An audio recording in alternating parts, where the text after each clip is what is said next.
welcome to another episode of Virginia Outdoors, and I'm your host, Farmer D.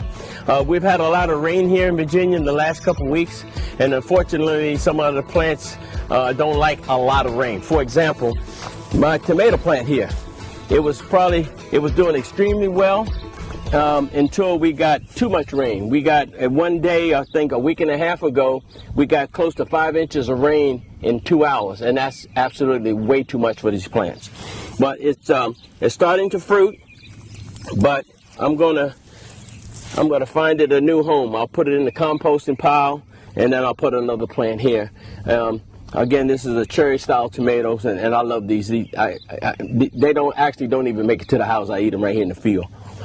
But like I said earlier about the rain that we got about 5 inches of rain in 2 hours a week ago, and as you can see, the tomato plants don't like it. And now we have 100-degree weather during the day, so basically these tomato plants are being steamed. As you can see here, they're wilting. They're starting to fruit, which is, I'm happy about that, but unfortunately we just simply got too much rain for these plants. And overabundance of rain is actually not good for these plants.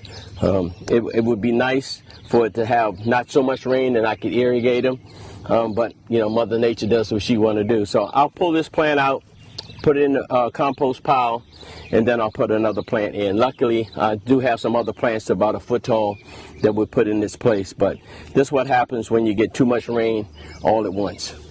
As you can see here, the yellow squash is doing really, really well, but this squash will probably be ready to pick in about 3 days. I love the yellow squash. They grow very fast. I do some what they call companion planting, and this is some marigold that I plant near it here. It helps to deter bugs because I don't use any man-made chemicals or sprays. And on this side I have a zinnia. And again, it helps to bring pollinators in because they want to come pollinate the flower. And then while they're here, they say, hey, there's a squash plant right beside it, so we'll pollinate the squash plant as well. But it's early in the morning, about 9 o'clock, 9:30. As you see, I'm sweating bullets, as they say. It'll be about 100 degrees today, but the squash and stuff, they'll like that temperature. But you have to make sure you keep it watered. I would water it in the evenings. I would not spray water over top. I would ground water it because you don't want to have steamed vegetables. All right, what we have here is one of my compost piles, and you can use your table scraps, your clippings from the yard, old vegetables that are defective or the bugs have gotten into them, and I put them in a compost pile.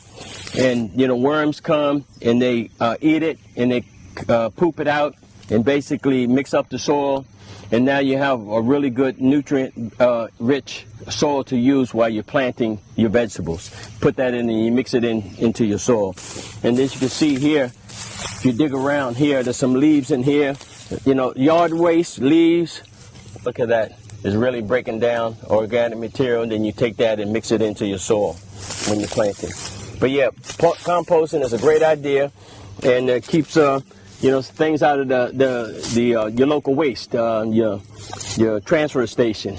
So the less stuff you can take to your local dump, the cost effective it helps on your community, and it also benefits your own self and your own garden. So compost, please, as much as you can. And when you're composting, it's very important to keep it wet. Because what happens is that it gets wet, it goes through a heat, and then it breaks down. This dry material is no good. You want to make sure that you keep it nice and moist and wet. And what happens is it breaks down, and then it'll start to decompose. And then you take that and you mix it into your soil. Especially if you have if you're in an area the soil is very clay. Has a lot of clay in it, you want to put this in it because it helps loosen it up, and also puts the organic material in the soil, but it also breaks up the soil that makes it nice and fluffy, because you want to have a place for the roots to grow. If the soil is really tight and hard and dense, the roots can't go out, and if the roots can't go out, they can't get any nutrients. So you want to make sure the soil is really nice and fluffy. So by adding organic material, you're doing two things. You're breaking up the soil, and you're also adding nutrient-rich microorganisms into the soil. So compost as much as possible. Well, today what we're going to do is transplant some watermelons. I grew my watermelons from seeds, and you see we have them in the seed trays here. We have actually some watermelon and some butternut squash, but I'm going to plant the watermelon. I try to plant the watermelon on the edge of a row. That way it could overflow and go into the to the side. So it's not, intertwined with some of the other vegetables. So I'm going to plant some watermelon today, and this evening I'm going to transplant some butternut squash. Just dig a hole about 4 inches deep. Doesn't take much. And where I normally place them about 3 foot apart, because the watermelon is a vine, so it'll spread out in all different directions. But as it starts to grow, I'll train it to kind of go in this direction away from the other plants. As you can see, we tilled the soil up. We got some really nice soil, really nice and dark.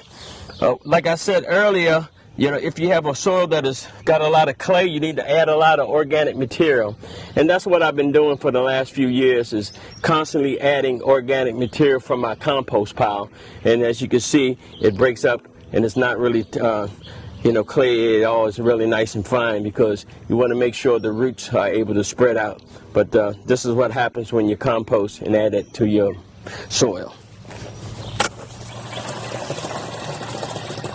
What I'm going to do now is add some water into the hole before I transplant it. This is some compost tea that I made from the compost that I created earlier, and just mix that up in the water and then drain the dirt out of it, and you have compost tea. And I'll just add that into every hole first, and then I'll add my plant in, my watermelon plant, my transplant, and then I add a little bit more later. When you transplant, you want to make sure you put the water in the hole and not actually on the plant, because if you put too much water on the plant, it'll wither. And what I'll do, I like to pull the bottom leaves off, especially if they're brown or yellowing. I like to pull those off first. Put the plant in the hole, about, again, 3 to 4 inches deep. Pull my dirt around it, and then I'll come back with a little bit of straw or some leaves to mulch around it to keep the moisture in. As you can see, the soil is really, really good. There's a lot of moisture in the soil, so you want to maintain that. So you want to make sure you mulch around it. You got to be careful. Pull from the bottom so you don't pull the roots out of the plants. It's got a lot of plants here. It's kind of difficult, but you got to just take your time, be patient, and here we go. So you got a nice root ball here. Put them in the hole. Make sure the plant is upright. Add the soil, and then I'll come back. You don't want to really put the leaves in the soil, but I'll come back and add a little bit more water around it. But I'll make sure it's upright. But in a couple of days, you'll see it'll double in size, and then it'll start to run.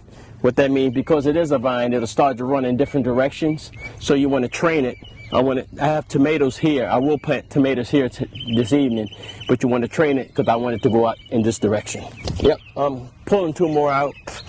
So again, and if it doesn't rain, I try to water every other day when you're first establishing plants and getting them in the ground, to make sure they get going strong. And again, you want to make sure you mulch around it, because the water that you do put it in there, you want to make sure it maintains and holds its moisture until the plant gets established.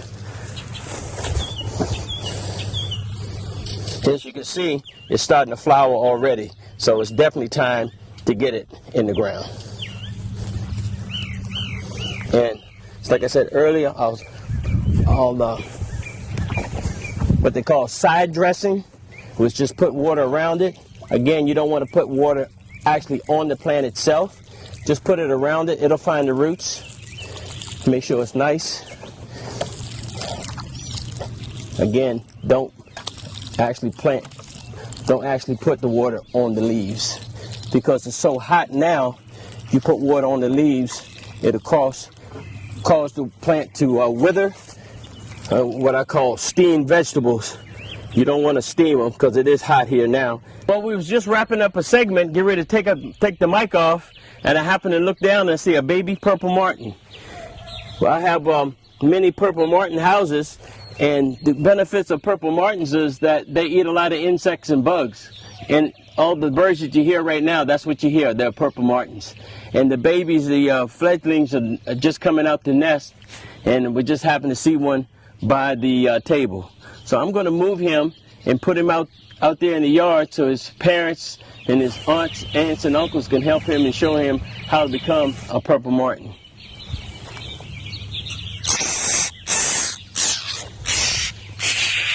Yeah, I won't stress him out too much, but these are just beautiful birds. And for those of you who don't know, they fly to South America every year and they come back, which is a heck of a journey for a little bird this size, but obviously this is a baby. So I'm going to put him out in the yard, and hopefully they'll come and get him.